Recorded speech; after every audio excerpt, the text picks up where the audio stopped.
जिस चोले को पहन शिवाजी खेले अपनी जान पे, जिस चोले को पहन शिवाजी खेले अपनी जान पे, उसे पहन झांसी की रानी।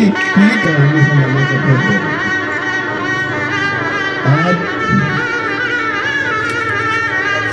बड़ा खुशी का विषय है, महात्मा जी का जन्मदिवस है और पूर्व प्रधानमंत्री श्री लाल शास्त्री जी का जन्मदिवस है। दोनों के जन्मदिवस पर मैं और पूरी शादी की तरफ से तो कहीं गए हैं, नहीं आ सकते, समय आ गया, उनकी तरफ से सबको हार्दिक हार्दिक बधाई देता हूँ। ये दो देश के बड़े योद्धा हैं।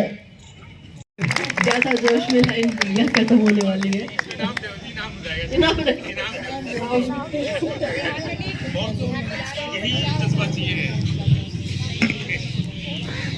यही जज्बा चाहिए। इसकी कभी तक दिया देवी देवताओं को भी जो जो कोई मानता, जिसको मानता है, सबके जगने का समय आ गया है। आप समझ रहे हैं, जगने का समय ये नहीं आया कि हमें किसी से तलवार लेकर युद्ध करना है। मतलब यही है कि इसने हर दिशा से, हर धर्म को, हर चीज को, सबको लिया है कविता में।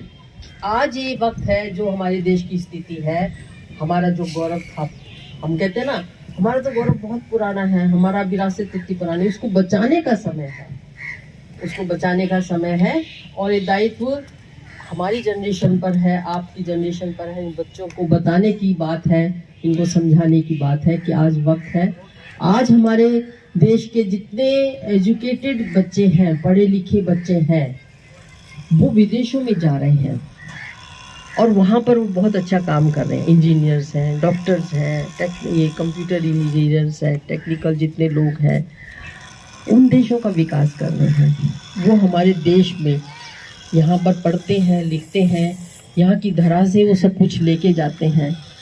हमें बड़े बड़े टेक्निकल इंस्टीट्यूशंस की जरूरत है, IIM की जरूरत है, IIT की जरूरत है, जहां हमारे विद्यार्थी कम से कम पैसे में शिक्षा ग्रहण कर सकें और ग्रहण करने के बाद उनको रोजगार के साधन मिल सकें। ऐसे हमारे यहाँ विकास होना चाहिए। तो हम कहीं, गांधी जी की यही कल्पना थी कि हम आत्मनिर्भर बने और हर व्यक्ति को आगे बढ़ने की सुविधाएं प्राप्त हो, हर व्यक्ति को बराबरी के आधार पर। आज बराबरी नहीं है, मैं मानती हूँ, आज बराबरी नहीं है। कुछ बहुत अच्छी शिक्षा पा सकते हैं और कुछ लोगों को बहुत अच्छी शिक्षा नहीं मिलती है। तो वो शिक्षा का अधिकार सबको बराबर मिले, राइट टू एजुकेशन हमारे सब कॉन्स्टिट्यूशन में दिया है, वो हमें सबको मिले। तो उसके लिए अच्छे इंस्टीट्यूशन और स्वास्थ्य, हमारी सेवाएं जो है वो बेहतर हो, हर तरह से, हर जगह पर हो। ये नहीं कि पानीपत में इतने हॉस्पिटल होने के बाद भी बच्चों को पता कितने हॉस्पिटल है, उसके बाद भी दिल्ली भागना पड़े। गांव में रहने वाले लोगों को सुख सुविधाएं ना मिले, स्वास्थ्य की सुविधाएं ना मिले, उनको शहर की तरफ भागना पड़ता है। तो हर जगह हर सुविधा आसानी से उपलब्ध हो, ये हमारे देश में तरक्की हो, ये आज की जरूरत है। भाईचारा हो, मोहब्बत हो, नफरत ना हो, हिंसा ना हो, ये हमारे देश को जरूरत है। तो इस तरफ हमें बढ़ना चाहिए। तो उसने आह्वान किया, उठो सब, जागो सब। उसने अपनी कविता के माध्यम से सबको उठाया है, जगाया है कि सबकी जरूरत है, केवल एक खास विशेष की जरूरत नहीं है। दक्षिण में अगर शिवाजी का वो चाहिए साहस और वो हिम्मत चाहिए, तो यहाँ से इधर से हमें सबका है, गुरुद्वारों से चाहिए, सब धर्मों से चाहिए सहयोग। तो ये इस निवेदन किया है। बहुत अच्छी बच्चे ने कविता पढ़ी है। मेरा रंग दे बसंती चोला, रंग दे बसंती चोला, जोर से रंग दे बसंती चोला। दम निकले इस देश की खातिर, इस देश की खातिर बस इतना अरमान है, एक बार इस राह पे मरना सौ जन्मों के समान है। देख के वीरों की कुर्बानी, देख के वीरों की कुर्बानी, अपना दिल भी डोल। और बीच बीच में उनके सिद्धांत के विरोध में भी सुना। गांधी जी तो अहिंसा वाले थे, बाद में बीच बीच में हिंसा की बातें थी। और ये पता नहीं नियोजन में कई बार गड़बड़ हो जाती है। प्यारे बच्चों, अब ये जो कार्यक्रम रखते हैं उसके कुछ कारण होते हैं। तो जागरूक लोग होते हैं और ये अवसर बच्चों को जो ध्यान में रख के करते हैं। अब आप सीखेंगे तो आगे कुछ करेंगे। बच्चे सीखते ज़्यादा हैं, जल्दी सीखते हैं। जो लोग पुराने हो रहे हैं उन्हें बहुत सारी बातों का अभ्यास है, तो कहते कुछ और करते कुछ। ऐसी ही बात थी। गांधी जी और लाल बहादुर शास्त्री जी दोनों की जिंदगी में कुछ समानांतर है, बहुत समानता। मैं बहुत थोड़ी देर में आपको बताना चाहूँगा। इसे तो बहुत सारी बातें आपने सुनी और ये इसीलिए होते हैं आयोजन कि आप उन बातों को बराबर बार बार सुनते रहें और उनसे अपनी जिंदगी में कुछ सीख कर आगे बढ़ने की प्रेरणा लें। जो हम कहते हैं उसे करने की कोशिश करें। उसे रट के कहते हैं, बच्चे रटते हैं बहुत सारी बातें, लेकिन बहुत सारी अच्छी बातें होती हैं। तो गांधी जी और लाल बहादुर शास्त्री जी में विशेषताएं रही मुख्य रूप से दो, एक सादगी और एक इच्छा शक्ति, दृढ़ संकल्प जिसे कहते हैं। ये दोनों बातें उनमें रही। तो छोटी छोटी दो बात कह के बच्चों को बातें अच्छी लगती हैं और उनसे हम सीखें। सीखना यही है कि जो हम कह रहे हैं उसको हम अपनी जिंदगी में उतारें। जो अच्छी बातें हैं, कहते तो और बहुत सारी बातें दूसरी भी हैं, जो अच्छी बातें हम कहते हैं उन्हें अपनी जिंदगी में उतारें। पंडित जवाहरलाल नेहरू बहुत प्रतिभा संपन्न थे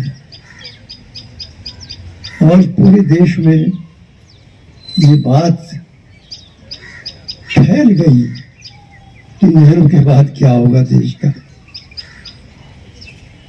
उनका प्रभाव बहुत था।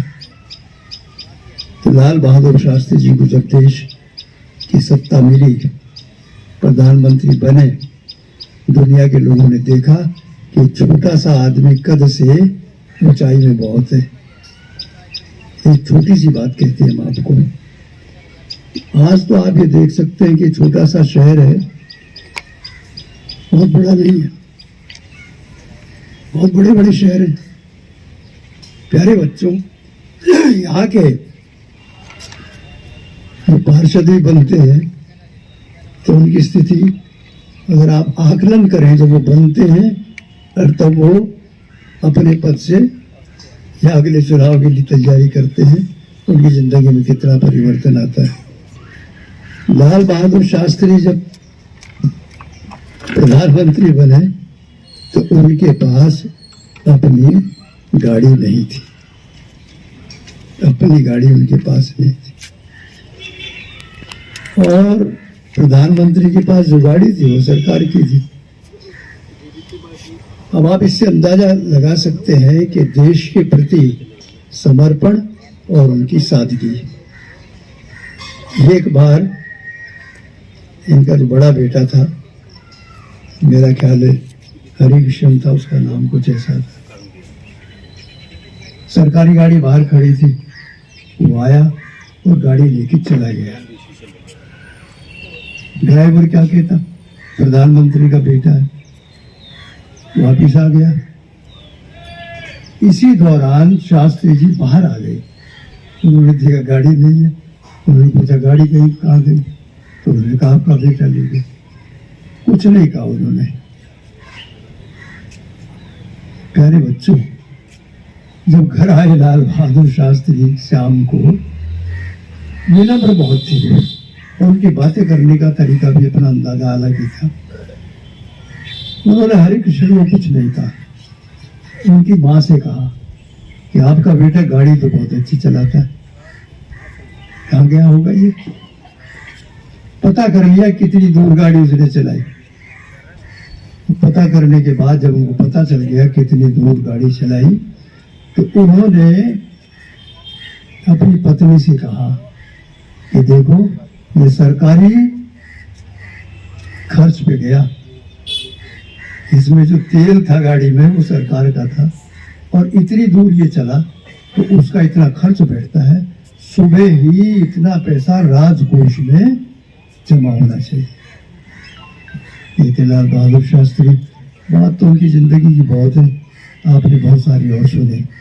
एक बात गांधी जी के बारे में कहता हूँ। गांधी जी अहिंसा और सत्य दोनों बात उनकी जिंदगी में थी, और उन्होंने वो छोड़ी नहीं।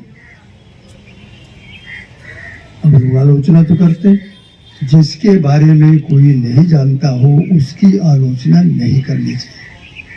गांधी जी की जिंदगी तो बहुत बड़ी थी, उन्होंने अपनी जिंदगी में बहुत काम किया, बहुत काम किया, तो उसको तो कहना बहुत ही मुश्किल है। और मैंने उनका साहित्य देखा जो उन्होंने काम किया है। मेरा ख्याल ये है कि अगर उनको जिल्दें ऐसे खड़ी की जाए तो मेरे कद से ज़्यादा बैठती है। इतना उन्होंने जो काम की जिंदगी नहीं है उसमें, उनकी काम है उसमें, तो उनके बारे में बहुत कहना बड़ा मुश्किल है। लेकिन एक छोटी सी बात कह के अपनी बात समाप्त करता हूँ। अपने समय के वे सबसे ताकतवर आदमी थे।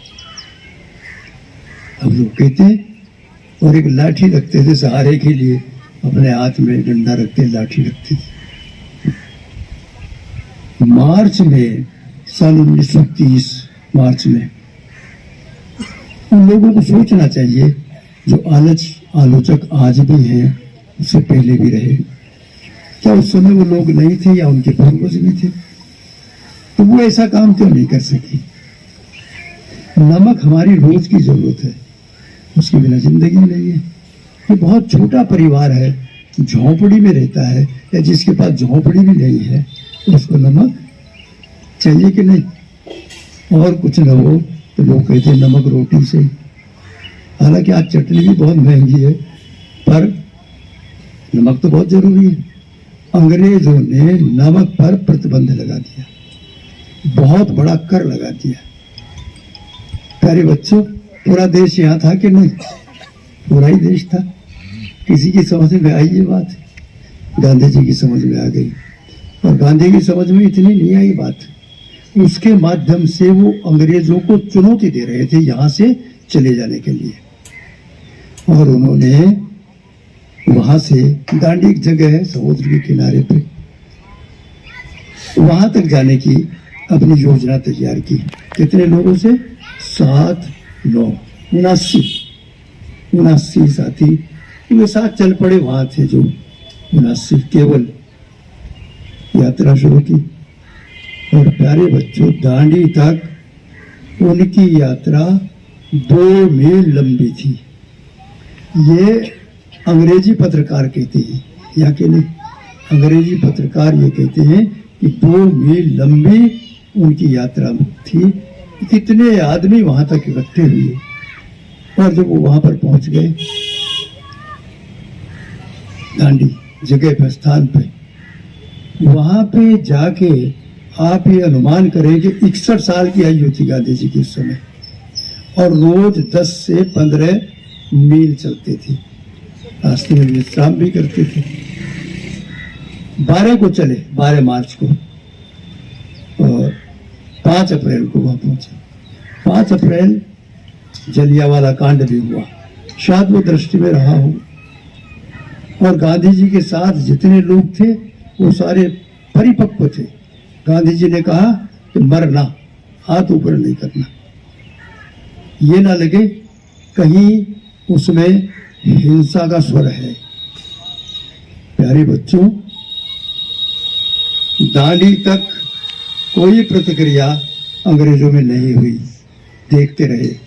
241 दिन में गांधी जी वहां पहुंचे। यात्रा 241 मील चल के 24 दिन में। वहां पे पहुंचने के बाद समुद्र के किनारे खारी जगह होती है, तो साफ सुथरा नमक तो होता नहीं वो, लेकिन वो खारी चीज उन्होंने इस पर प्रतिबंध लगाया हुआ था अंग्रेजों ने। ये कानून को तोड़ना था, तो गांधी जी डरते तो थे नहीं, गांधी जी डरते नहीं थे किसी से।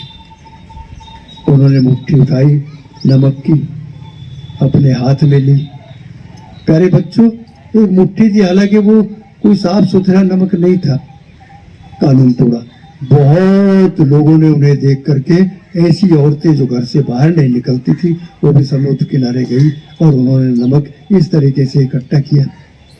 प्यारे बच्चों, उस नमक की जब नीलामी हुई, एक मुट्ठी नमक उस समय 600 रुपए में बिका, जो देश के काम आया। वो थे गांधी जी। वहां से